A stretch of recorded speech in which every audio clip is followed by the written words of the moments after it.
Oh, Bu Anita, silakan.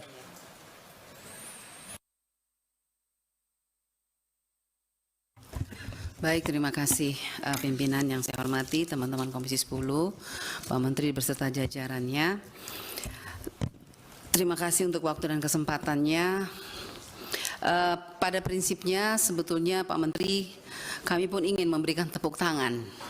Bukan hanya orang PBB, kalau orang luar negeri saja bisa memberi tepuk tangan, kenapa kita tidak? Tetapi memang kenyataannya kami tidak bisa memberikan tepuk tangan itu untuk saat ini. Ya, karena memang kenyataannya yang terjadi di Indonesia itu sangat berbeda dengan apa yang Pak Menteri paparkan di PBB sana. Orang luar negeri mungkin tepuk tangan karena mereka merasa hebat ya. Tapi tidak bagi kami, khususnya anggota DPR RI. Apalagi kami ini yang turun ke bawah, kami lihat air mata rakyat masih hari ini masih ada, Pak. Anda boleh bangga ditepuk tangan di PBB, tapi bagi kami tidak. Kami tidak bangga sama sekali. Karena apa? Masih banyak contoh persoalan di dunia pendidikan masih saat ini masih sangat banyak. Ya, kalau kita mau paparan satu-satu makan waktu sampai malam, Pak Menteri.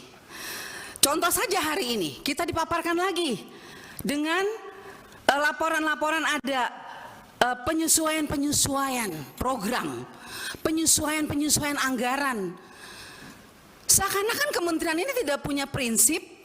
Pada saat kami melakukan rapat panja, konsinyering, semua program sudah Anda paparkan dengan data-data, dengan dana-dana, dengan biaya-biaya. Tapi kenapa sekarang berubah lagi? Kegiatan-kegiatannya dirubah-rubah dengan anggaran yang berbeda-beda, dengan alasan. Bahkan kalau tadi saya hitung, Pak Menteri itu di pendidikan tinggi, coba dihitung baik-baik. Itu ada selisih lagi, saya tidak tahu apa saya yang salah hitung Pak, tapi saya sudah berulang kali hitung. Ada selisih sekitar 7 miliar. Apa 7 triliun ini? Saya bingung ini jadinya. Ada 34 triliun, berarti 7 triliun. Saya sampai tanya teman-teman, ini bagaimana nih? Memang saya akui, mungkin menteri kita ini terlalu pintar.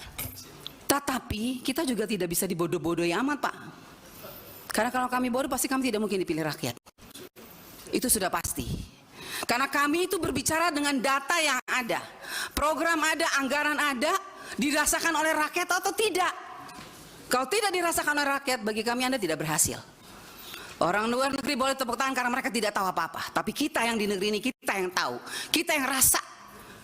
Banyak sekali persoalan. Tadi sudah diangkat oleh beberapa teman saya mengenai persoalan P3K. Sampai hari ini Pak, masih banyak guru-guru yang menangis. Kapan kami terima gaji? Kami makan apa ini? Kami sudah lulus, passing grade sudah lulus segala macam. Tapi mana gaji kami? Mana? Kami sudah tidak bekerja lagi. Anak kami mau makan apa? Dengar itu dong Pak Menteri. Itu yang harus Anda pikirkan kalau Anda mau ditepuk tangan oleh seluruh rakyat Indonesia. Ya, kemudian kami dengar di PBB Anda dengan bangganya ada 400 tim bayangan. Pertanyaan saya, tim bayangan yang Anda katakan dengan bangganya di sana itu, apa dampak positifnya, apa energi positifnya untuk Indonesia? Kenapa masih banyak persoalan di daerah 3T? Kenapa? Terus 400 orang tim bayangan itu, apa kebanggaannya? Coba Anda jelaskan. Apa yang mereka lakukan sampai kita tuh harus bangga dengan Anda seperti itu Pak Menteri? Ya, kemudian saya juga hari ini mau mengatakan kepada Pak Menteri, saya sudah bosan bicara seperti ini. Karena apa? Saya pernah memberikan pertanyaan-pertanyaan dan saya minta data realisasi anggaran APBN 2021-2022. Seperti yang dikatakan Pak Ferry tadi, mana Ibu Inspektorat Jenderal? Mana laporannya untuk kami? Janjinya mau tertulis, mana? Pak, sebentar lagi kami semua ini akan mengadakan reses. Dan kami itu reses bukan jalan-jalan Pak Menteri. Kami jalan-jalan ke daerah pemilihan kami. Dan apa yang kami bawa? Ketika kami bangga, oh kami sudah ketok sekian triliun 2021, 2022. Tahu nggak rakyat bilang apa? Mana? Jadi saya minta dengan tegas hari ini Pak Menteri, tolong data realisasi APBN yang kita pernah minta itu diberikan. Semua program kerja, termasuk dana transfer ke daerah, saya rasa itu tidak perlu ditutup juga oleh kami anggota Dewan. Karena setelah kami setujui baru dana transfer itu ditransfer. Terus kenapa kami tidak diberi datanya? Supaya kami juga bisa lihat pemerintah daerah kami itu menggunakan APBN itu dengan bertanggung jawab atau tidak. Itu yang kedua. Dana-dana pendidikan, dana BOS, BOP, PAUD. Banyak anak-anak PAUD yang ketika saya turun di bawah, orang guru-gurunya ibu kami itu nggak dapat apa-apa Bu Anita, kami hanya capek. Lah, kok di laporannya sekian banyak dananya ya? Jadi saya minta Pak tolong diberikan penjelasan. Ini tidak usah secara langsung tapi catatan sesuai dengan angka-angka supaya kami juga turun ke bawah pakai angka. Kita pakai angka aja sekarang ya. Kemudian itu tunjangan khusus guru di daerah terpencil Pak, masih banyak yang teriak nggak dapat 3-6 bulan. Ini kita mau marah atau kita mau kasihan, kita jadi bingung karena kami itu selalu gimana ya, ketika kami datang kami hanya melihat air mata guru-guru, kami juga jadi menangis jadinya. Ya, dan sakit hati kami ketika Anda dengan bangganya di PBB mengatakan ada 400 timbayangan. Kalau 400 timbayangan itu hanya mengacaukan anggarannya PBB, APBN ya, ngapain Anda bangga dengan itu Pak Menteri? Yang berikut, tunjangan profesi guru tolong diperhatikan Pak Menteri. Daratan Sumba, Daratan Timur masih banyak persoalan. Ya, terus PIP, kembali lagi, KIP, pertanyaan saya. Tahu nggak Pak Menteri, kira-kira berapa lagi anak miskin yang belum dapat PIP? Ya tahu nggak Pak Menteri? Kira-kira berapa banyak lagi anak mahasiswa miskin yang belum dapat KIP? Pak Menteri tahu nggak? Jangan Anda bangga tapi Anda tidak tahu data real di bawah. Anggaran banyak, siapa yang sudah dapat, siapa yang belum dapat. Kenyataannya masih banyak masyarakat miskin, anaknya tidak bisa dapat PIP. Banyak mahasiswa miskin yang sampai saat ini menangis, tidak dapat KIP kuliah. Lah terus program ini untuk siapa? Kan untuk mereka miskin. Seharusnya setambah tahun, semakin banyak program yang diberikan, harusnya anak-anak yang miskin semakin banyak dong yang menjadi mahasiswa, yang menjadi sarjana. Ini masih banyak kok yang tidak bisa jadi sarjana karena tidak bisa merasakan KIP kuliah ini dengan segala macam aturan.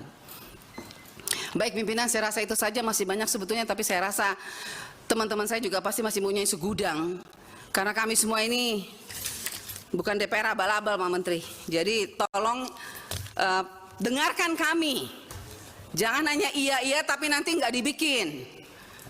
Ya itu saya tunggu tuh Ibu Ijen, mana Ibu Ijen? Saya tunggu nih, capek saya tunggu-tunggu, nggak ada di anggarannya. Kenapa?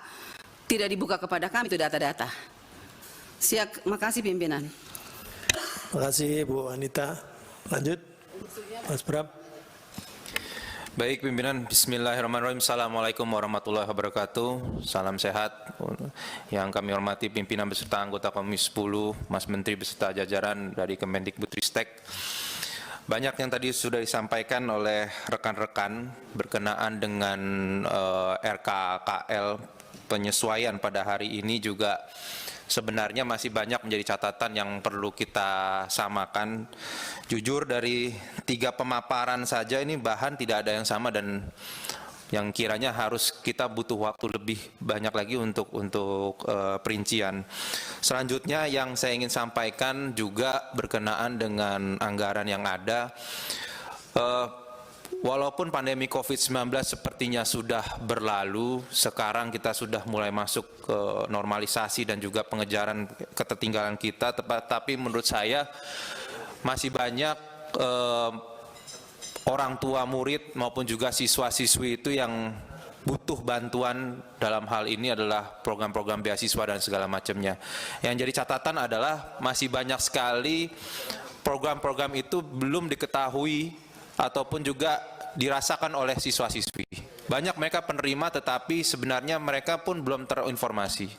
Nah, saya harapkan Mas Menteri bisa menyampaikan kepada dinas-dinas tentang perkara ini agar sosialisasi kepada tingkatan masyarakat di lapangan itu benar-benar bisa disampaikan secara clear sehingga mereka bisa memproses apa yang menjadi hak mereka.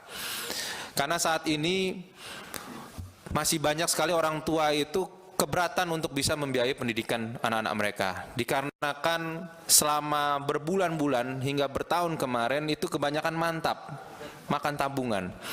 Dan akhirnya mereka juga untuk kembali menyekolahkan anak, jangankan menyekolahkan anak, untuk memulai usaha mereka, UMKM mereka juga memiliki kesulitan. Nah, tentunya inilah yang harus menjadi semangat kita bersama, apalagi di saat sekarang ini digambarkan bahwa anggaran dari pendidikan naik menjadi 612 triliun. Itu harus tergambar